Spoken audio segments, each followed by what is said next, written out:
कहा क्या यार हफीज उस्ताद और हैदर अली जुगनूदी चला गए अखाड़े से कौनो ऐसा बिरहा गावा का है कि तू बहुत दिन के बाद है किया हम के कौन गाई 8 से 9 लोगों ने तो ये साबित कर दिया है कि आप राजा मोरंग का बिरहा गाइए और कहे कि बिरहा हफीज चंचल उस्ताद गावत रहे नो करे बात क्यों ठीक से गाय नहीं पाए तो हम सोचत है अब जब 8-9 लोग के फरमाइश बा एक दू जने कहतन तो हम कोनो बातें न करी लेकिन अब इनकर लोग के फरमाइश बा तो हम आवा बिरहा एक ही प्रस्तुत करे चलते बिरहा हुए रही लेकिन हमार लहजा अलग रही 3 लाइन साखी दे दमार साहब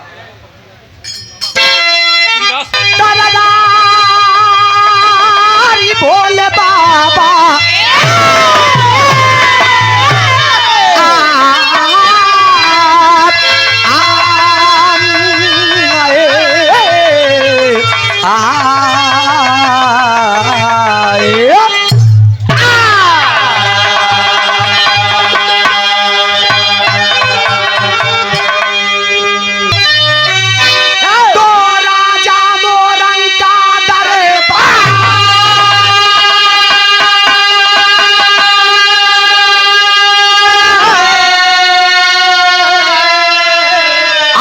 दिन मन में किए विचार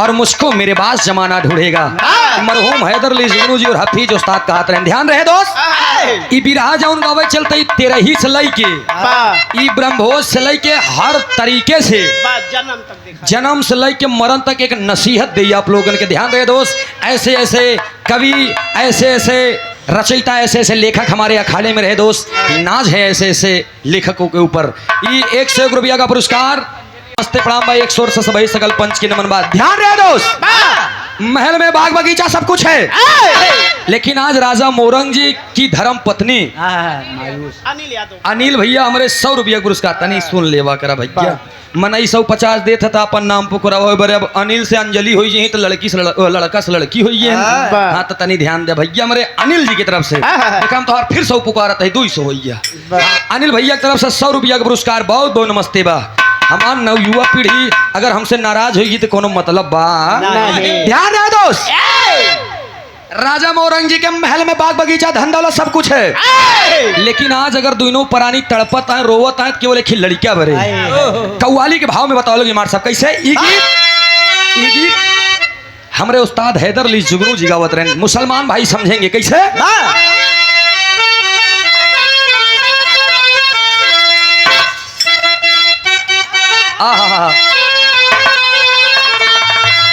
यह गीत चलाई बा अरे हर चीज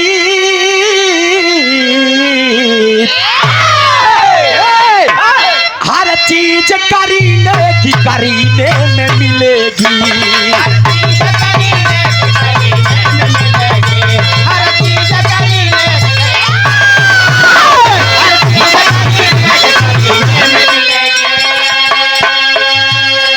हर चीज करीने में मिलेगी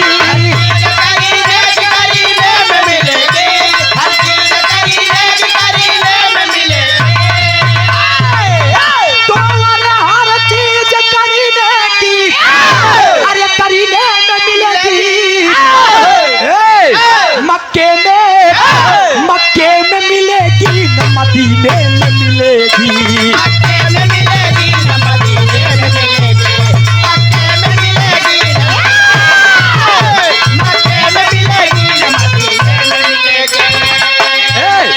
पूरा मक्के में मिलेगी न मदीने में मिलेगी मक्के में मिलेगी न मदीने में मिलेगी मक्के में मिलेगी न मदीने में मिलेगी तो अरे मक्के में मिलेगी न मदीने में मिलेगी अरे तस्वीर मोहम्मद तेरे सीने में मिलेगी तस्वीर मोहम्मद तेरे सीने में मिलेगी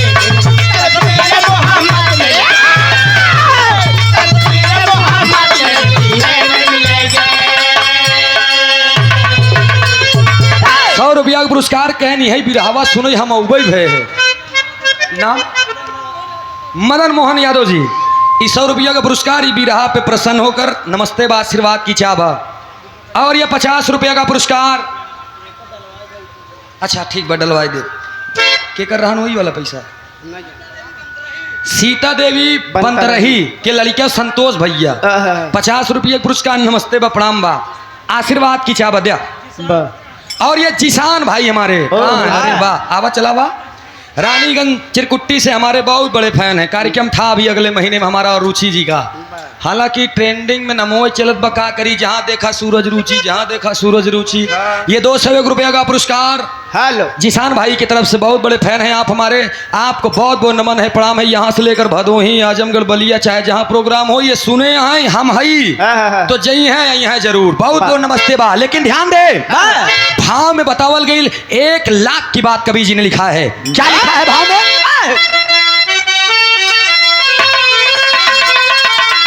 अरे हर बात व्यर्थ होती है औकात से बढ़कर। हर बात व्यर्थ होती है औकात से बढ़कर। हर बात व्यर्थ होती है, हर बात व्यर्थ होती है औकात से बढ़कर। हर बात व्यर्थ होती है औकात से बढ़कर।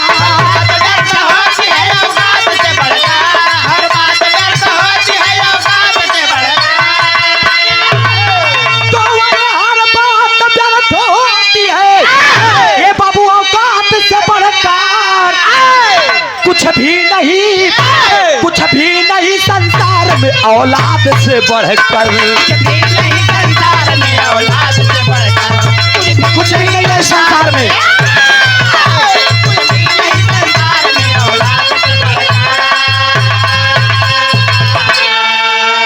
हर बात व्यर्थ होती है औकात से बढ़कर, कुछ भी नहीं संसार में औलाद से बढ़कर। याद रहे दोस्त, रुपया धन धन न होए, औलाद धन धन है।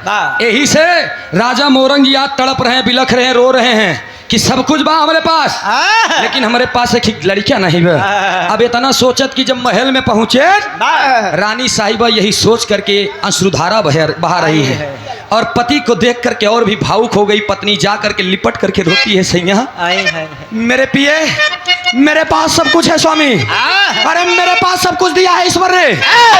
एक ही लड़कियां भरे हम एकदम व्याकुल है। क्या किस्मत लिखा है प्रभु ने। इतनी बड़ी दुनिया में कहा महीन रहे बाजिन बनाओ बड़े और क्यों नहीं देखा भगवान के। जब इतनी बात बताएं, मर्द के दिल में बात लग गई, लगा रो हुए। अब मनसेधु एकदम गले से लगाए के पूरे तिजोरी में ताला लगाए दे, ताला लगाए के चाबी ले आए के दे के चले हम। कहन कहाँ, कहन जात आई हम जंगल में। कहन कहाँ करे, कहन जात आई तोसी वादा करता है जब तक तोरे लड़का न हो जाई तब तक मोरंग लौट के तोहार और घरे के मुंह न देखे। चल देन तो होत कब हमार साहब। राम बाबू यादव जी, ये भैया हमारे छोटू भैया के मामा हैं। अभाईपुर से 51 रुपया का पुरस्कार। बहुत बहुत नमस्ते बा, आशीर्वाद दे हम बच्चे कला में कामयाब रहे, जहाँ रहे खुश रहे, आबाद रहे। सीता देवी बंतरही के लड़का आशीष यादव, ये दूसर का लड़का आते। हाँ, 51 रुपया के पुरस्कार भैया के नमस्ते बा, आशीर्वाद की चाव 100 से सभी सकल पंच के नमन बा। कहे का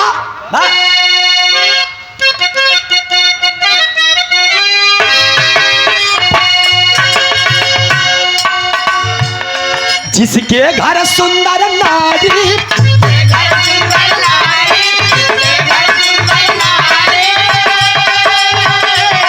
एक लाल बिना वातर से,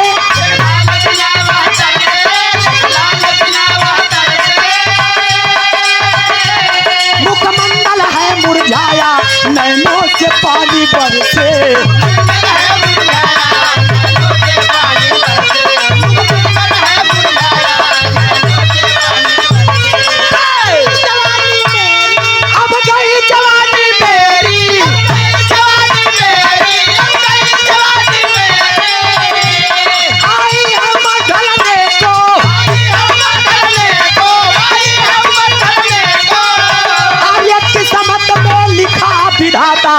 सर्वदा हाथ मलने को।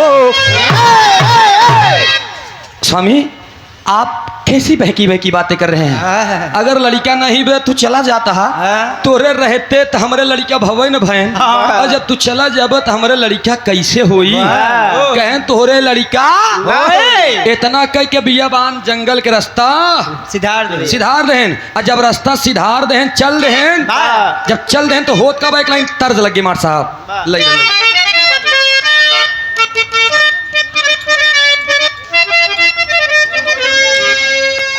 अंकित यादव फोटो स्टूडियो कटनई से 100 रुपया का पुरस्कार भैया के नमस्ते बा प्रणाम बा, आशीर्वाद दे हम अच्छे कला में कामयाब रहे। मोनू शुक्ला सिंगल दीप 51 रुपया का पुरस्कार भैया के नमस्ते बा, आशीर्वाद दे हम अच्छे कला में कामयाब रहे, जहाँ रहे खुश रहे आबाद रहे। एक शोर से सभी सकल पंच की नमस्ते बा। यह तरज के लाइन बा, ये हमारे उस्ताद हैदर अली जुगनू जी वाली लाइन बा। कैसे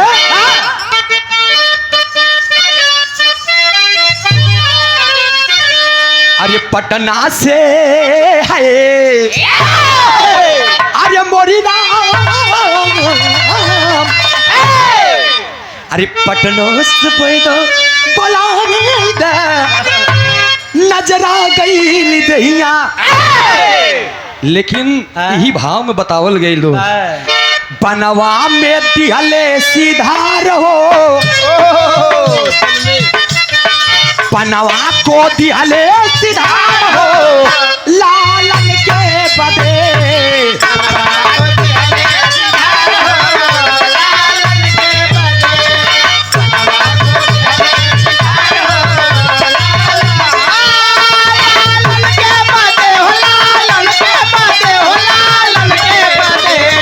बनवा को दिहले सीधा रहो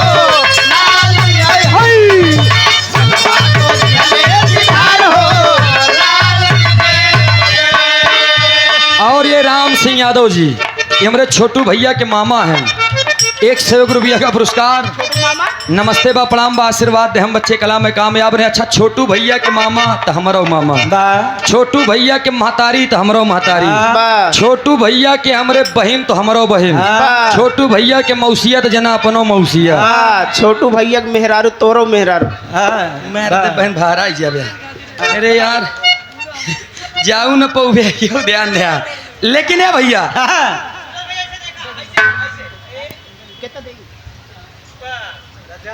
भैया नमस्ते। नाम सत्यम यादव सादरपुर सुदामा।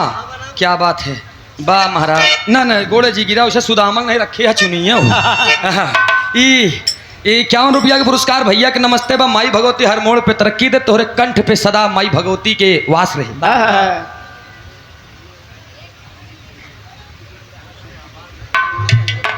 हमारे छोटू भैया के मम्मी और पापा यानी माता पिता दोनों लोगों की तरफ से 100 रुपये ऑनलाइन पेमेंट आई वे 200 रुपये पुरस्कार। बहुत बहुत नमस्ते बा प्रणाम बा। माई बाबू दोनों जने के जोड़ा बना रहा है और ऐसे आशीर्वाद हम लड़कियन के ऊपर बना रहा है। एक शोर से सभी सकल पंच के नमन बा और छोटू भैया के इसने बा आशीर्वाद बा की माई भगवती विजय के तिलक लगावे। लेकिन ध्यान रहे दोस्त, जंगल में आ गए, बियाबान जंगल में उचित स्थान देख करके राजा मोरंग बैठ गए। जब बैठ गए तो होत का बा जाई के पहुंच गईले घोर पिया बनावा, जाके पहुंच गईले घोर पिया बनावा, जाके पहुंच गईले घोर पिया बनावा, बैठी गईले देखा मारी के आसनवा, बैठी गईले देखा मारी के आसनवा, बैठी गईले देखा मारी के आसनवा।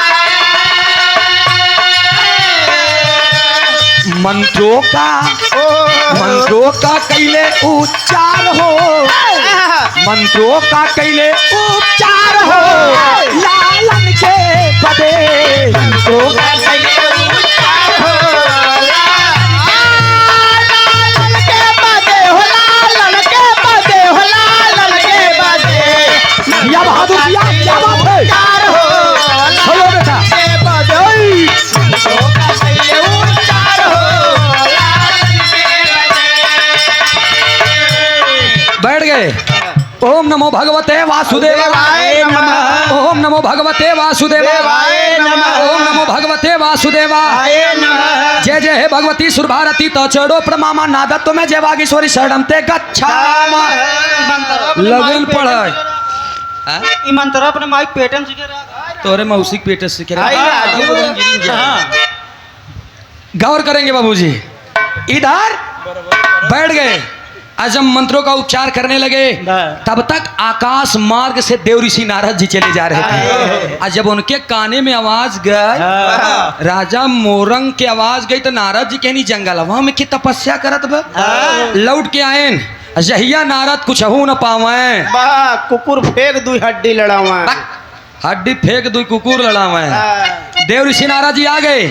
आया के बाद नारायण नारायण नारायण नारायण, एकदम तपोलीन है, ध्यान भंग नहीं होत बा, लेकिन मर रट्टा लगाए हैं नारद जी। तब तक ध्यान भंग, जब आंखी खोले सामने देव ऋषि आदि शक्ति, अरे बाप रे बाप, मानस पुत्र भगवान श्री देव ऋषि नारद जी कहन मुनिवर सादर प्रणाम मुनिवर, चरणों में गिर गए और बोले कहन क्या बात है मोरंग, सब कुछ तुम्हारे महल में भरा हुआ है, बाग बगीचा धन दौलत अटारी एकदम महल एकदम लहलहात बा, कौन सी कमी हो गई? जंगलवा में काहे आई या लगन फुफुआ लगन फपक के रो है प्रभु, फूल जैसी नारी दे दिया है आपने, बड़ी सुंदर मेहरारू हमार, लेकिन एक कसक छोड़ दे है, हमरे मेहरारू के खिलड़ी क्या नहीं दे है।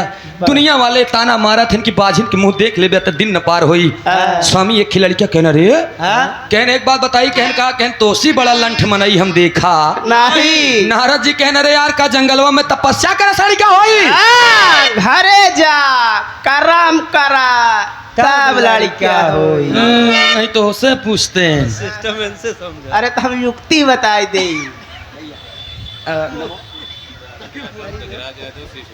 राहुल यादव, गजराज यादव, शिवशंकर यादव जी। अच्छा, हमारे चाचा जी श्री अंबिका प्रसाद यादव जी जो कि कबड्डी के शानदार खिलाड़ी हैं। विराट दुनिया में जब हम कदम रखे, हालांकि आप तो उनके मित्र हैं, तब हमारा चाचा भैया तू सभे कहो, बाप के मित्र तो चाचा ही बाबा बहन कहो। ये बहुत से माया का पुरस्कार हमारे चाचा जी का एक निर्देश रहा है कि जो भी काम करो सच्चे मन से। हाँ सच्चे मन से, और उसे कम से कम ना तो स्टेट लेवल तक पहुंचाओ, और स्टेट लेवल के कबड्डी के शानदार सानी रहे हैं आप। बहुत बहुत नमन बा चाचा जी के श्री चरणों में कोटि के नमन बा, और भैया तीनों जने के हमार बहुत बहुत नमस्ते और आशीर्वाद दे हमका। राम सुमेर यादव चंदूपुर से 101 रुपया का पुरस्कार, भैया के नमस्ते बा, आशीर्वाद की चाब। जौन गर्मी में देखा था बिरहा गावत है पूरा शरीरी से पानी, भाई एक लोटा नहीं पिए लेकिन दई दे भले काल लोटा। मेहनत है, रुचि का करबू, बिरहा में मेहनत लागत है। गायकी और पहलवानी, गायकी और पहलवानी दोनों लंगोट के पक्का मनई गया है। जे लंगोट के कच्चा है न बिरहा गाई पाई और न तो पहलवानी न कही पाई। जरा इन लोगों को अपने लंगोटे का कलर दिखाओ। हट गया नहीं आवाया भैया। देव ऋषि नारद जी आ गए। कहने एक बात बताई, कहने का कह स्वामी दुनिया के हर तीर्थ यात्रा कोना कोना मैंने खोजा, लेकिन कहीं पर ऐसा कहूँ ऐसा जुआड़ा ही न लाग कि हमारे मेहरारू के लड़का हो जाए। देव ऋषि नारद जी कहन हम जैसे कहा थे अगर तू वैसे करब्या तो गारंटी बा हमार की तोहरे मेहरारू के लड़का होए। अरे बाप रे बाप, उठिए राजा मोरंग की पकड़ के लुंगी लटक गए। रे रे रे प्रभु बस बस बताई दे हमका कैसे लड़का, तब बताने की तर्द लग गई मार साहब। ये गीत झूसी नरेश हमारे नाना राम आधार गाँव है, बाबू राम आधार जानला की न मुहे से निकल आए 2 बार हमारे मंच पे। नहीं हम नाम नहीं बताए कि राम आधार दादा हमारे नाना आते हैं, नहीं हम कभो जिंदगी में नहीं, क्योंकि हमारे विरोधी उड़ते हैं अपने बाप के दम पे और हम उड़ते हैं अपने आप के दम पे। ये आप लोगों की बदौलत, आपका प्यार है, दुलार है कि हम गाते भी हैं तो लिखते भी हैं, जांच करवाते हैं तो हमारे कवि जी श्री भोजराज यादव जी। लेकिन कहना पड़ा कैसे, राम आधार दादा गाँव उहई गाँव कई गो तिनिया, अरे उहई गाँव कई गो तिनिया, माराए में आई हो दादा, माराए में पारा बोला वाली ना गो, उहई गाँव कई गो तिनिया।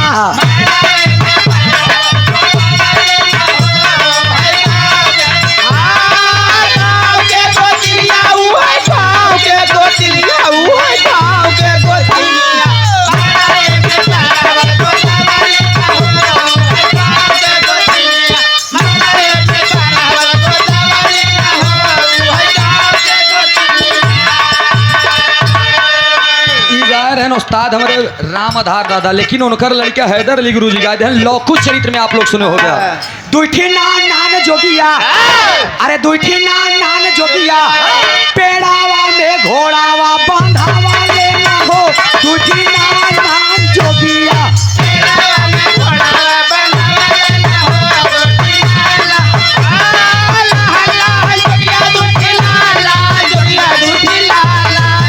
सही है बेटा।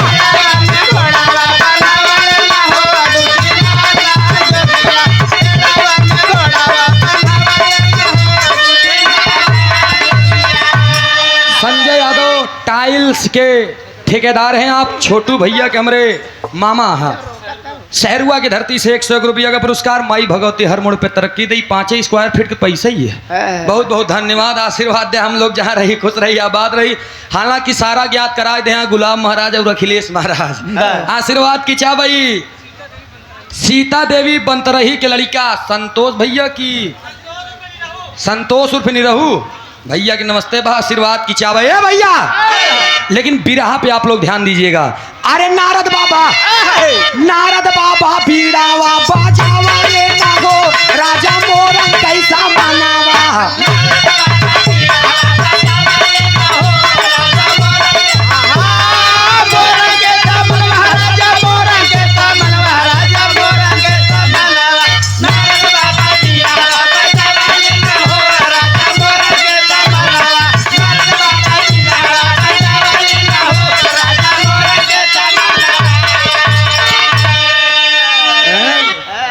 हर चीज के प्रकार हो चाहिए। प्रकार हो चाहिए। हाँ। लेकिन ध्यान रहे दोस्त, नारद बाबा से राजा मोरंग जी कहन प्रभु मैं आपसे वचन देता हूँ, आप जितनी बात कहेंगे हम उतनी बात मानब। हाँ। कहन पक्का, कहन पक्का, कहन सुनो चले जाओ अपने महल में। कहन का करब, कहन पुत्रेष्ट एक यज्ञ रचावा, आ यज्ञ के साथे साथे सुंदर विशाल भंडारा करा।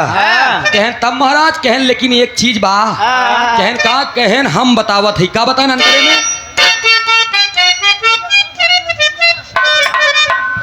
अजय प्रधान भैया हमारे नई पूरा से 20 रुपये पुरस्कार।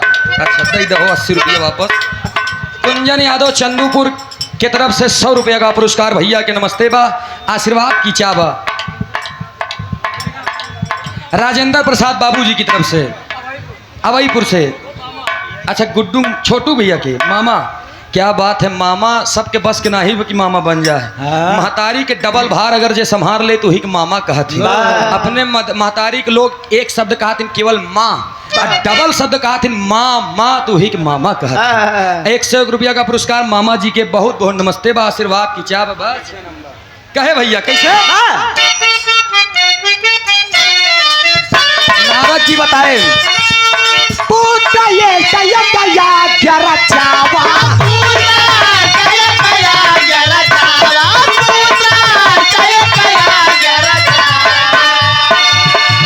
सारी नगरी में निमंत्रण भेजवा।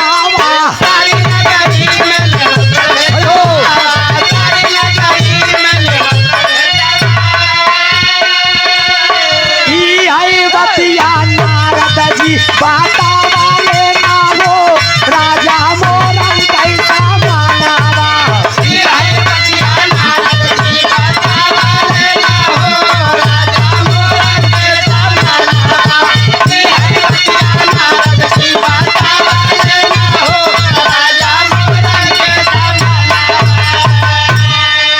अंकित यादव फोटो स्टूडियो कटनई से 51 रुपया का पुरस्कार भैया के नमस्ते बा।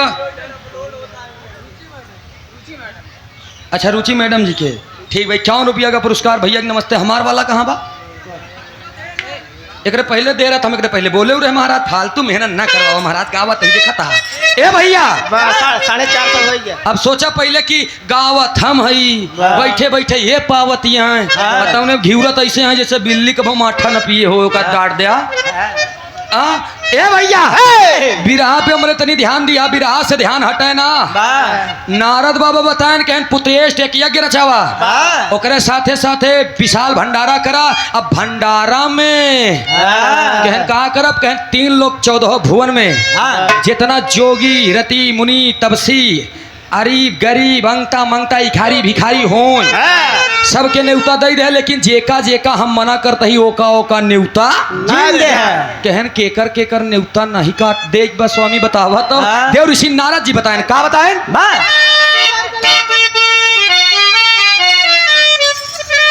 आर्य स्वर्ग लोक मृत लोक सगर न्योता बांट दी है।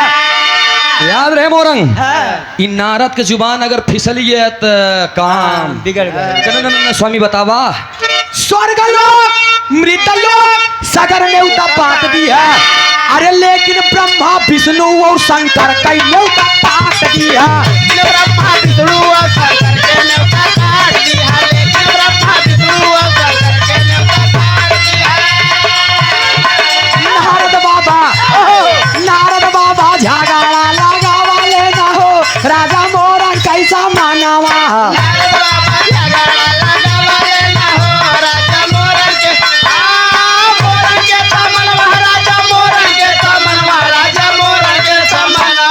नारद बाबा झगड़ा लगा वाले ना हो, राजा मोरन के समनवा। नारद बाबा झगड़ा लगा वाले ना हो, राजा मोरन के समनवा। एक लिख के रख दो, बिरहा के लास्ट में गाई दे भैया। ऐसे बैठा बिरहा ना डिस्टर्ब करा ना, हम गाई दे तोहार। ए भैया राजा मोरंग जी बताएं, देव ऋषि नारद जी बताएं है मोरंग स्वर्ग लोग मृत लोग सगर न्योता बांट दे हम का इतराज, लेकिन ब्रह्मा विष्णु और शंकर के न्योता काट दिया। इतने तब मोरंग जी 3 परक पीछे हो गए। रे बाप पगलाई गया प्रभु। वही दुनिया के मालिक, वही सबके करता धरता, वही लड़का दे वाले उनकर न्योता काट दे तो का कद्दू मिली लड़किया। कहन वही तीनों तो गुणा नहीं यहाँ। अगर वही तीनों न्योता पाइन तो तोहरे मेहरारू के लड़किया ना होई। पूछा आगे पीछे दबाई लेहन। राजा मोर स्वामी हमने दे जैसे कहा वैसे। 3 लोग 14 भुवन के कोने कोने हम परेशान भय। कम से कम यही से लड़किया हो जाए तबाव चल देहन। आयन तो राजा मोरंग के मेहरारू 98 भरे के टिकुली लगा के बैठी रहे। आयन जब पहुंचन खेखारत की कस टिकुल्ला लगा के बैठी मेहरारू कहा आई गया होगी हमारे लड़किया अब खिलावा।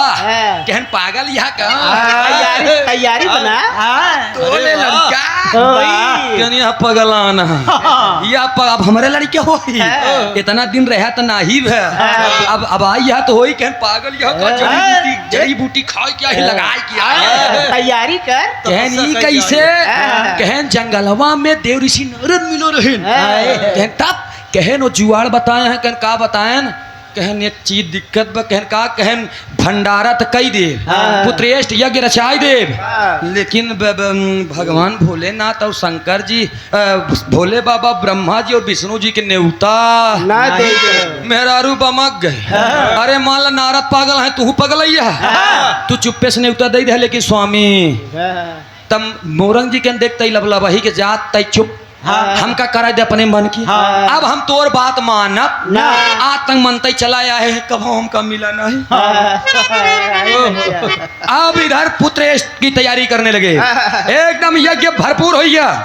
आज जब सुंदर विशाल भंडारा फान रहे पूरे नगर में न्योता दे रहे। पूरे गांव देश के माई बहन लोग हुआ पहुंचत यहाँ बड़ा बड़ा बेलना लेके। पूरे दुनिया के लोग जब पहुंचत यहाँ तो गावत यहाँ गाना का गावत है हमारे साहब अजय यादव ककरहिया से 101 रुपया का पुरस्कार भैया के नमस्ते बा आशीर्वाद की चा बा। हमारे इलाहाबाद वाली मेहरारू गाँव कैसे गेहुआ के बोल लई गसुगना। अरे गेहुआ के बोल लई गसुगना बलम मोरा पूरी के तरसाई। प्रतापगढ़ वाली रहे घूंघटा उठा का ये दीदी हम गाई का। तब तो इलाहाबाद वाली रहे का गाँव देगा तो टुपुक देस्तानी से मोरे राजा की मोरे दुल्हा के गजबे पड़ोई। इलाहाबाद वाली कहा खाए नहीं आई का रे यानी खा ले बोलते से तब कहा है मोरे दुल्हा के गजबे पढ़ाई। अरे मोरे सैयों के गजबे पढ़ाई हमारे कान पासा बिकाई है। मिर्जापुर वाली गाँव है तारे नरिया रवाज के बारी ऊपर श्याम गेदा लगाए बनारस वाली गावे ढाढ़े रहो मुरली वाले बाबू राम कैलाश जी गावे किता भाई हम गंगा नहा भाई घोड़ैया हम लैला राजा कोड़ापुर राधेश्याम बहुपा गाँव है। हाँ नहु यार केहू के क्या बताई लेकिन लहरी काका फटका के सानी कलाकार लड़की से भी रहा है तो ओ गाँव है कैसे गाँव है केतनऊ तू गंगा नहाइबू अरे केतनऊ तू गंगा नहाइबू पतारा दुल्हा ना पैबू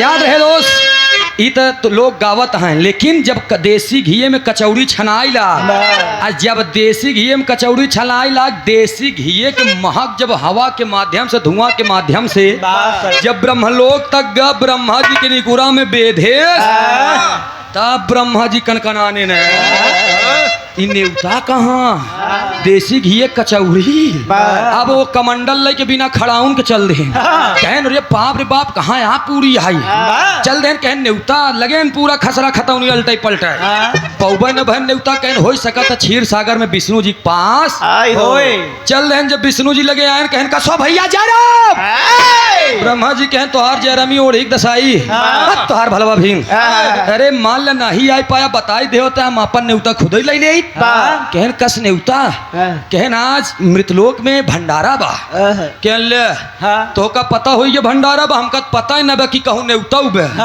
ब्रह्मा जी के निकुरा में जैसे बेज है वो पल पल पगला है अब वो कहाँ एक बात बताई विष्णु जी कहन कहा कहन आवा चली हो सका शंकर जी लगे चिट्ठी आए हो या भूल गए हूँ चल रहे शंकर जी लगे टेरी के लाइन में कहल गए मार साहब प्रयागराज को ओरिजिनल टेरी है एक पति बढ़ के आए हाय अरे बारा सही बादरिया बरला हर कई बारा सा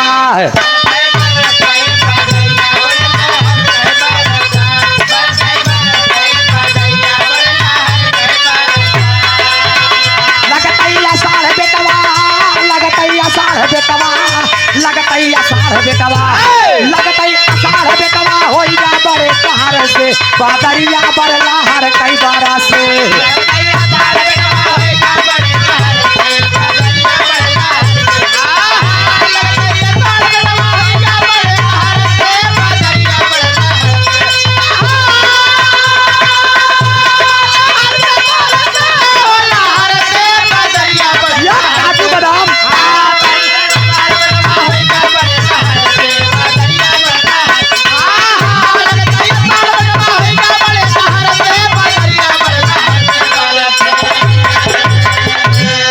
छोटू के बड़े जीजा सूरज और रुचि जी को 100 रुपया का पुरस्कार गुलाब सकारी उर्फ गुलाब यादव रंगबाज अरे बाप रे एडवोकेट हाई कोर्ट इलाहाबाद बाबूजी की नमस्ते बा प्रणाम बा माई भगवती हर मोड़ पे तरक्की दे जहाँ रहे खुश रहे आबाद रहे इसे प्यार दुलार बनत रहा है खैर रुचि तोहार पैसा हम सब रखे जाते हैं बन बैठा ईमानदारी से माइक कसम खाए कहते वापस साढ़े 650 होएगा मैं अर्धे गिर गया 150 भवई भे मतलब घरे भाई भी भीषण तनी से 2 इंची ठहराए जब चला जाए नीचे ए भैया राजा मोरंग जी एकदम प्रसन्न है वो भी समय आ गया जैसे हिया भंडारा लोग खात हैं इतने दशत संस्कार ते रही ओम भंडारे में हम सब एकत्रित हुए हैं जैसे सब जने भंडारा खाता वैसे मृतलोक में उस समय राजा मोरंग जी भी भंडारा फाने रहे, दुनिया के लोग आए भोजन करने लगे। आए ब्रह्मा जी और विष्णु जी पहुंच गए शंकर जी के लगे। और जब शंकर जी लगे कहन तो शंकर जी कहन हो भैया जयराम, कहन जयराम कहन का भा कहन दे हम जाई,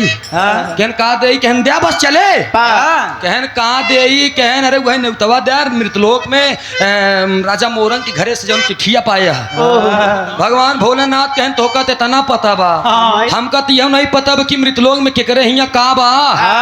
कहन देखा भोले बाबा ये मजाक अच्छा नहीं हुआ, हम मानत है तू गाजा भांग पिए थे चपक के, लेकिन दे हमार हम जाई।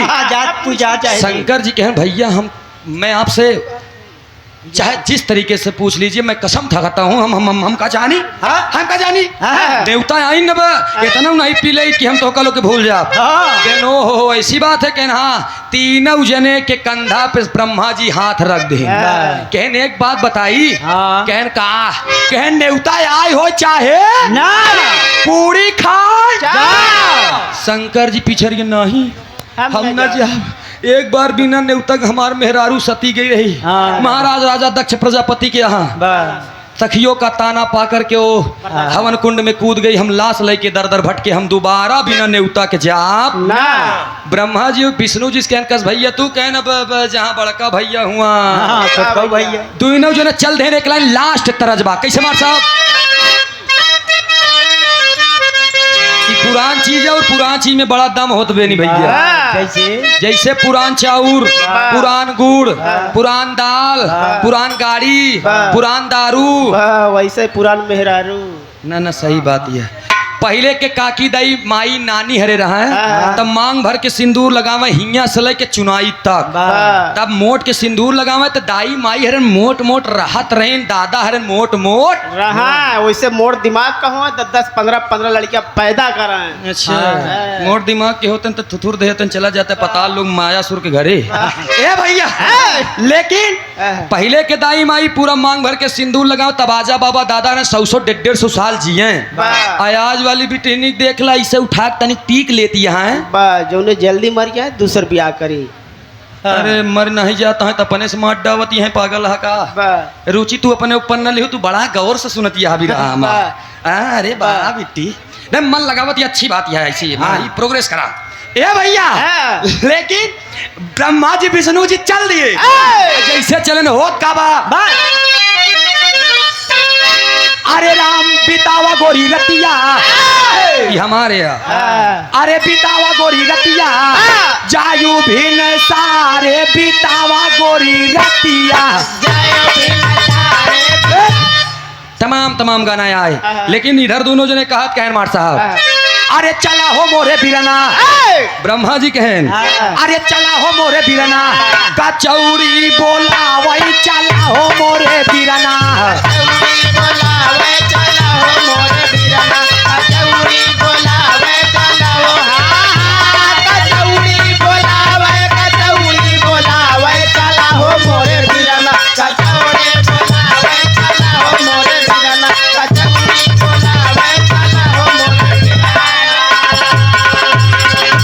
और ये हमारे त्रिभुवन भैया बिरहा के मर्मज्ञ श्रोता हैं आप, 51 रुपया का पुरस्कार ई भाव पे प्रसन्न होकर बहुत बहुत नमस्ते बाब, आशीर्वाद दे हम बच्चे कला में कामयाब रहे। याद रहे दोस्त इधर राजा मोरंग जी भंडारा फाने आए कि दोनों देवता चल रहे जोगी का भेष बना करके।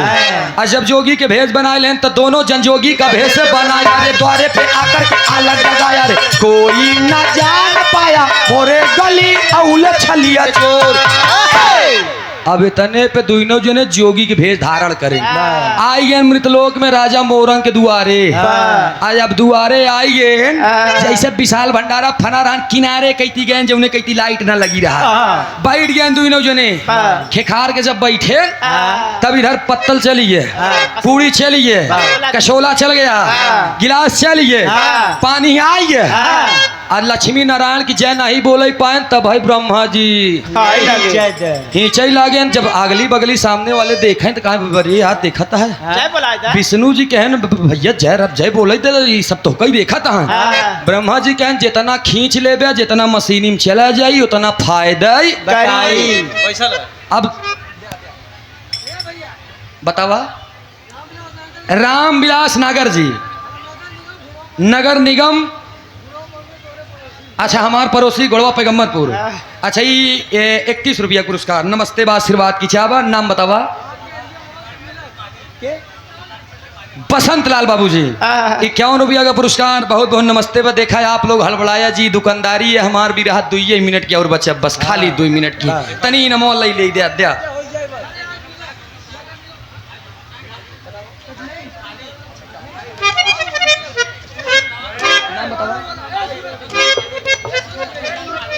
बसंत लाल कहली से 100 रुपया पुरस्कार भैया के नमस्ते बा प्रणाम बा आशीर्वाद की चाबा। और पैगम्बरपुर गोड़वा घुरवा से नगर निगम नाम बतावा।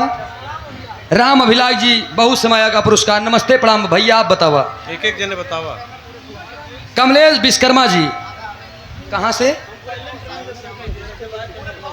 पूरे फौसा से आधा बम में 51 रुपया पुरस्कार भैया के नमस्ते बा। और क्यों जने बचा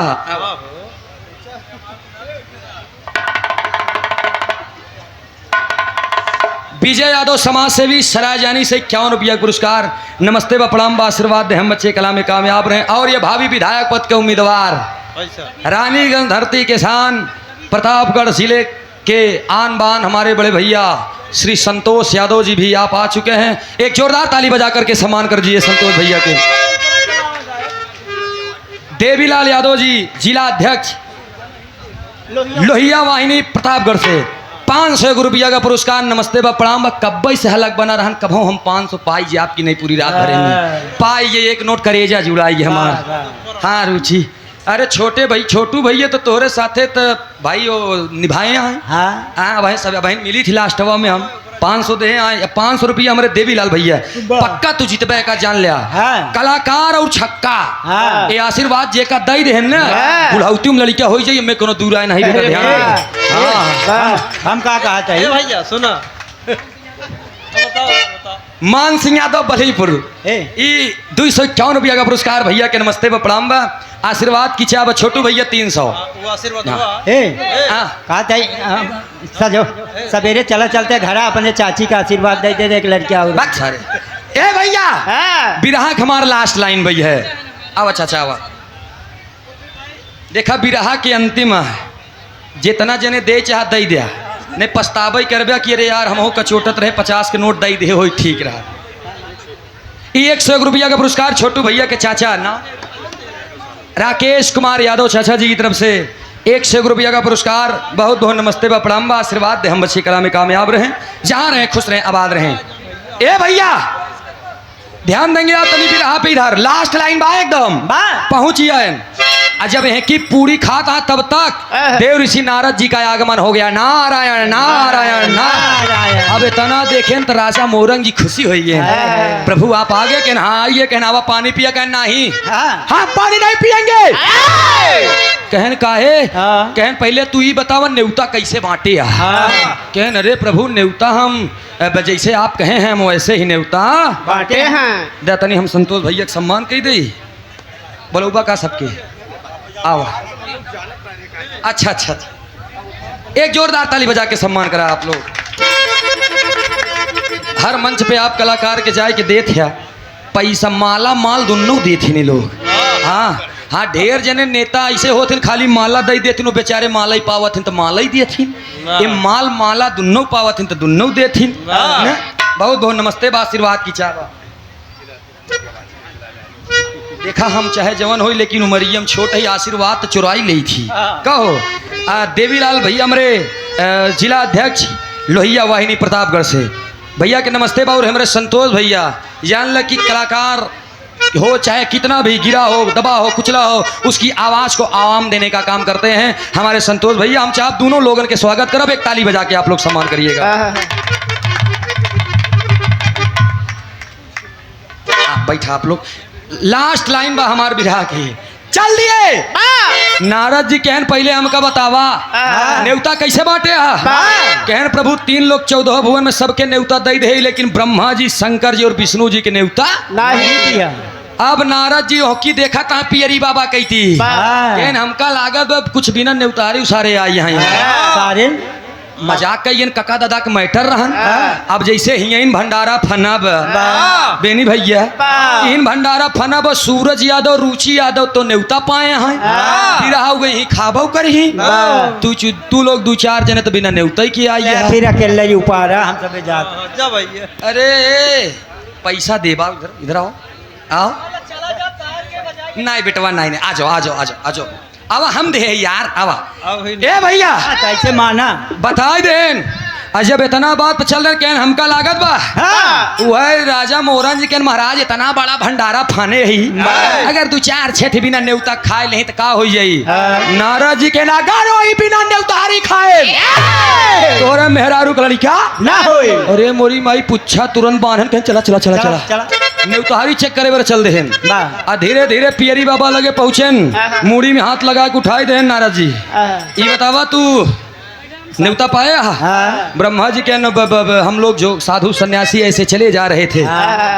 पंगत चलत रहा तो सोचे दुई दुई कवर मार दे प्रसाद मार ले भैया भैया शांति परिचय दा भैया प्लीज आप विष्णु जी से कहें तू बतावा कहें जहाँ बड़का भैया हुआ छोटा भैया इतने पे नारद जी तुरंत मुहे में हाथ लगा दे कहें आप मुझसे चोरी कर रहे हैं आप साधु नहीं सवाधु हैं आप ढोंगी हैं सही सही बतावा का तू ब्रह्मा ना आट्या अरे का तू विष्णु ना आट्या दोनों जने अक्का बक्का अपने रूप में हुई हैं जब अपने रूप में हुई हैं तो कहें नारद बेटा बनी रहा तो जाई दे के ना पूरी खाया कहन हाँ कहन जब पूरी खाया तो राजा मोरंग के मेहरारू का लड़का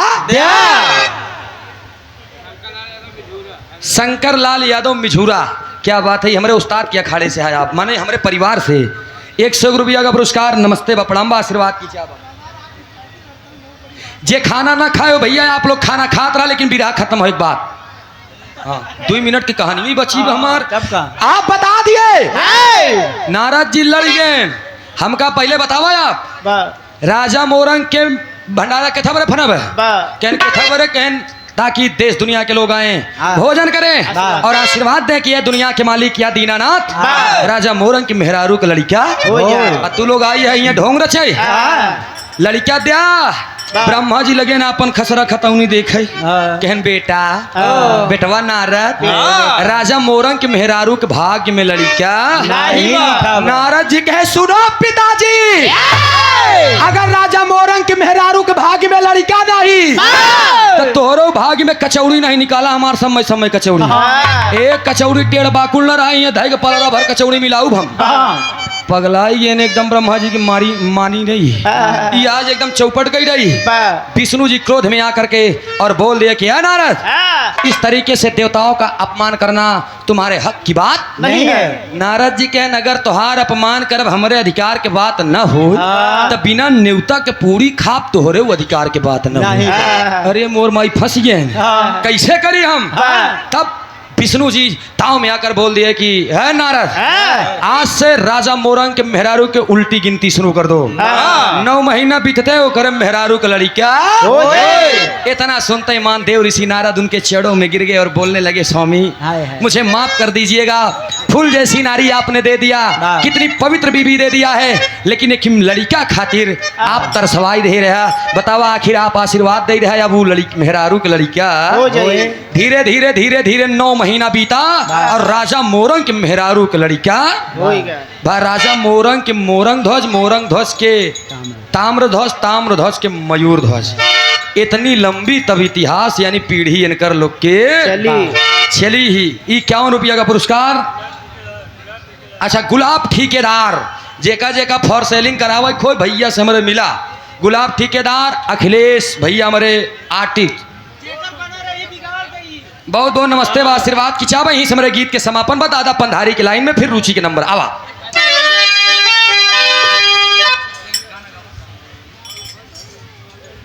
अच्छा ठीक आवा कहे कैसे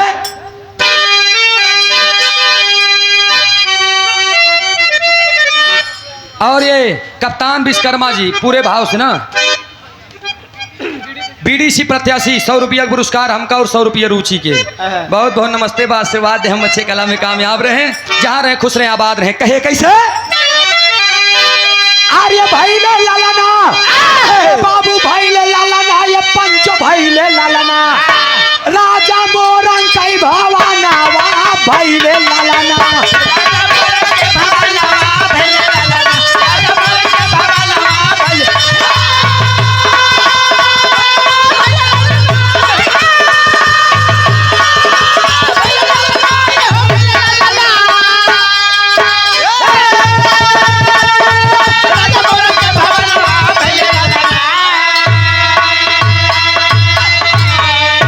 बहुत बहुत शुक्रिया, बहुत बहुत धन्यवाद। एक स्वर से सभी सकल पंच की नमस्ते बा हमार स्वामी गीतानंद संत भय अरे भुल्लुर तजे कोता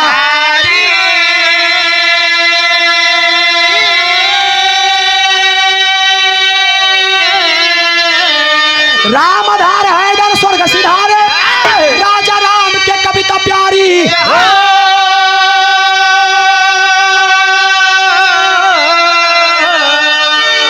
बदरिया परलहर कई बरस अरे बदरिया परलहर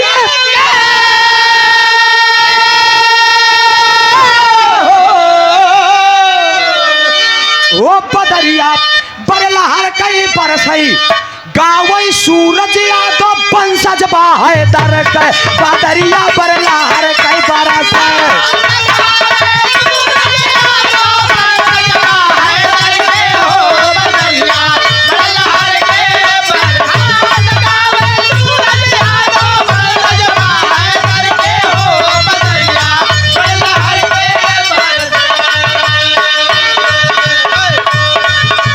सावन के बरसे बदरिया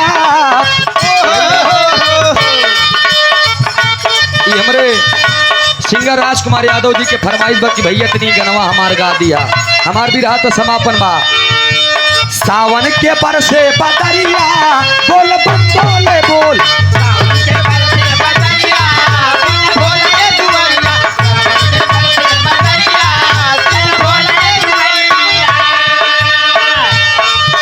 कंवरिया बोले कंवरिया एका तू रिकॉर्ड कर दिया का रिकॉर्ड ना करे होते का शुद्ध करवाए ना बहन हम शुद्ध कर देते का।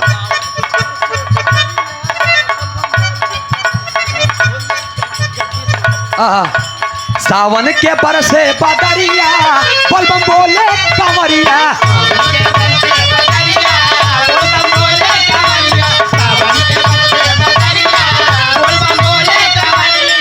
बहुत बहुत शुक्रिया, बहुत बहुत धन्यवाद। 51 रुपया का पुरस्कार सिंगर राजकुमार भैया की तरफ से। आशीर्वाद की चावा आवा तैयारी बनावा।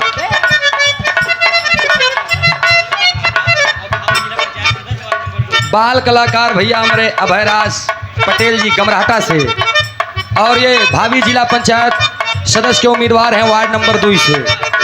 बहुत से माया का पुरस्कार सुंदर पंखुड़ियों से गुथा हुआ पुष्पों का हार, बड़े माहिर खिलाड़ी हैं आप बीजेपी के। और ये बहुत से माया का पुरस्कार आशीर्वाद की चावा 100 से सभी सकल पंच के नमस्ते बा। और ये हमारे गुरु जी आदरणीय आप जगदीश ढोलक मास्टर जी उन पैसा दे नहीं। अरे मोरी माई का तो हम जेबम रखा हमका पुरस्कार देनी भी रहा पे पुरान भी रहा है ना। आशीर्वाद की चाबे 100 से सभी सकल पंच के नंबर पर रुचि यादव जी से नंबर लीजिए आप लोग। जिंदगी इम्तिहान लेती है